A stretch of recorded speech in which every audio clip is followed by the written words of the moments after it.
I love today's gospel story. Isn't that a great story?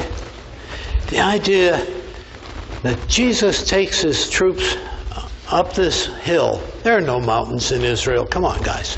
You know, it's a big hill, right? They call them mountains, but, you know, we all love to glorify it. The Chamber of Commerce does that, okay? So don't worry. Anyhow, but they go up into this high place. And there Jesus is transformed from just being another regular guy to being something divine. And by the way, in Scripture, whenever you hear somebody going up a mountain, something important is going to happen. All right? It's kind of a, now guys, hear this. All right? Same message. So Jesus goes up the mountain, and he brings with him 3 of his troops. He brings his number 1 idiot, Peter. All right? Poor Peter. And he becomes the head of the church. That should give you a clue. Okay? I'm going to get it one of these days. Peter misinterprets the whole thing. He said, oh, great, we can put some monuments up here for Elijah and for Moses and for you. And Jesus doesn't even answer him. Never mind. The major thing is you can't talk about this until after I have come back from the dead. Now, if anybody said that to you, what would your response be? Listen, I don't want to talk about this until after I come back from the dead. You don't do that mostly, do we? Right? Very strange kind of thing. The mountaintop experience is what we call an emotional high in psychological terms, right? And we all have them in our life. We all have different kinds of mountaintop experiences that we hold on to in our personal histories, right? Maslow referred to them as religious experiences, and his fellow psychiatrist said, no, you better not use words like that. So he changed it to peak experience. But the idea that we all have these outstanding events in our lives, mountain experiences. And for each of us, there are probably more experiences than we have persons in this room, right? I remember having some really personal religious experiences. I'll embarrass my wife. One was at our wedding. I really knew that what we were doing is what God wanted us to do. I knew that. I knew that standing in St. Mary's Church with all our friends around us. Huh? I knew that. And I continue to know that. Right?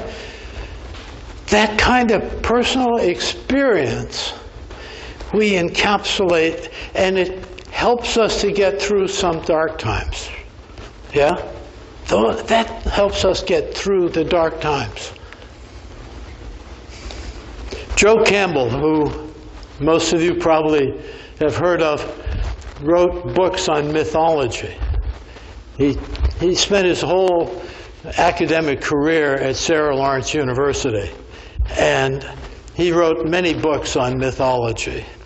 And we were at Georgetown University some years back, and someone in the audience, he was asking questions and answers, and someone said to him, Joe, how do we go from having a peak experience to dogma? And Joe was quiet for a minute, and finally he looked up, he said, inevitably.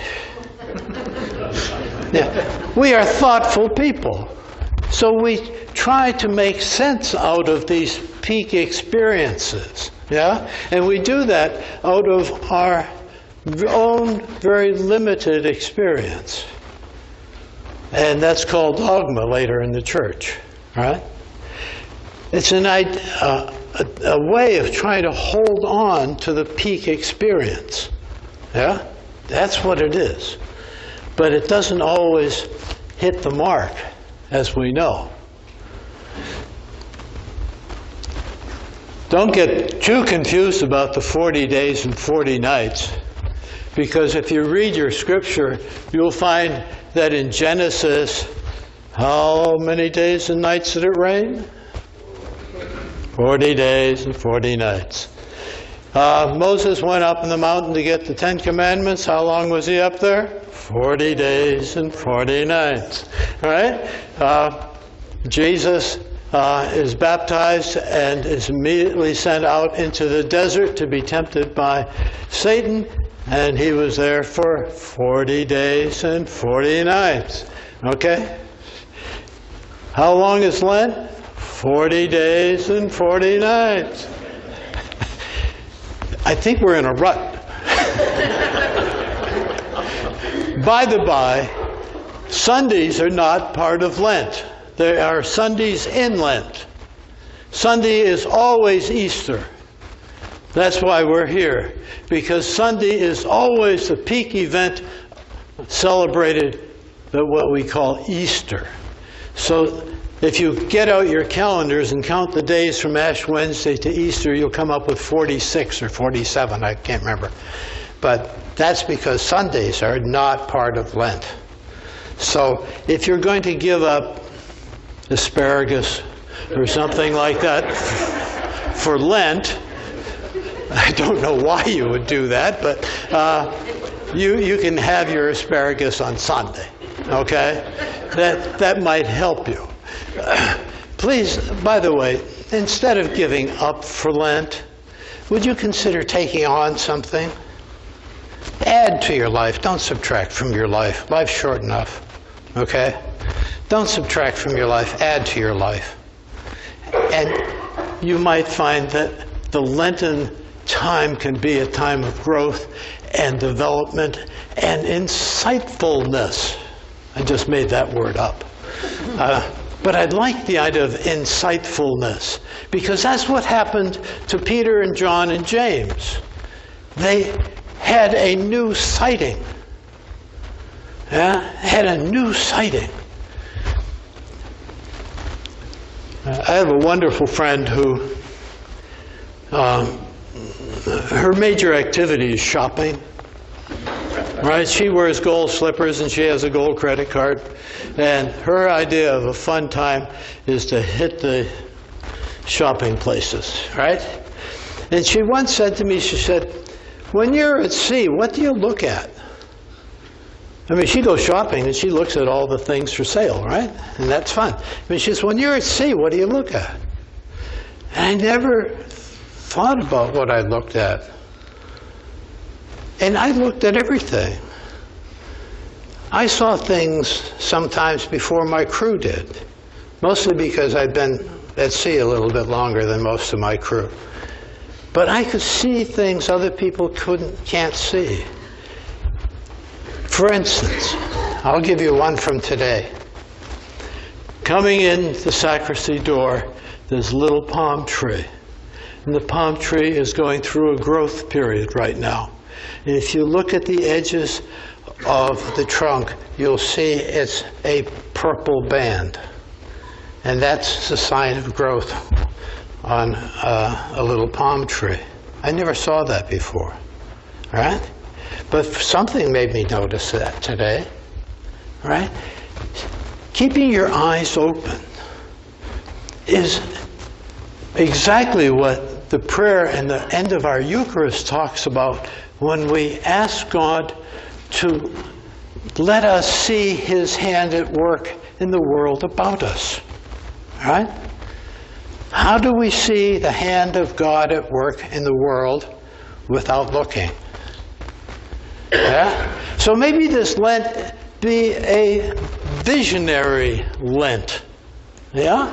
A visionary Lent where we look for new things that we haven't seen before. Maybe we look at our spouses and look for new things. Maybe we look at our bosses or our grandchildren or, what have you. Seeing something new. Seeing something bright and shiny, like that little purple ring on the coconut tree. All right? That's a symbol of growth.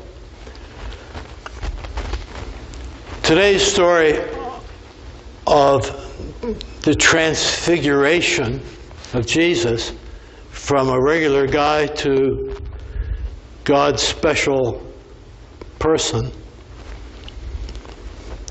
is what I call previews of coming attractions. That's why Jesus has Peter and John and James not talk about the experience until after the event of Easter, right?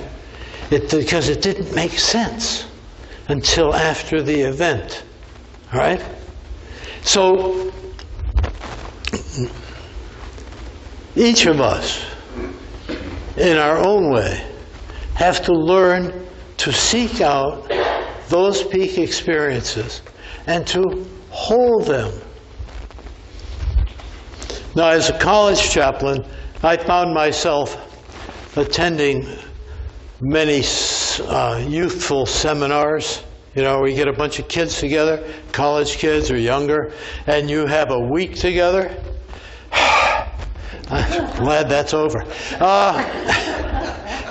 But they were really peak experiences, and these kids really got into studying Scripture and relating to each other, and it was really important in their lives.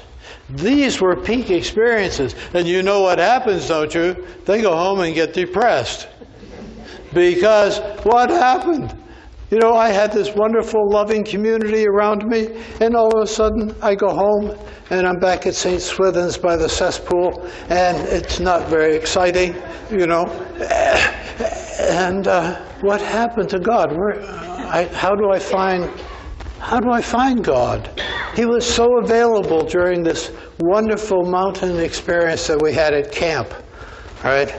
And now I can't feel him anymore. That was a serious issue, and it continues to be one. We still have these things. I came from a meeting of clergy the other day. You don't get that one. All right, I'll let it be. Our canon to the ordinary, Michael Journey, who was here, the Yenta of the diocese. Michael started off his talk, and he said, I know you all read this morning during office, but let me read to you St. Paul's letter, part of the letter to Corinthians. What he was doing was reminding us that part of our responsibility as clergy is to read the Bible every day. That's one of the obligations we took on. Huh? And he did it so subtly. Right? Of course you know this because it was today's lesson, right? There were a lot of blank faces in that room. I must tell you, I was one of them. I thought my job was to get to a meeting. My first job was to read my lessons, then get to the meeting, right? And Michael very gently reminded us of that. And that's why he's canon to the ordinary, right? Ordinary is the medieval term for bishop. Okay, that's all canon to the ordinary means. He is the bishop's right-hand man, okay? Sometimes called the hatchet man. And it's really wonderful. So as we approach Lent,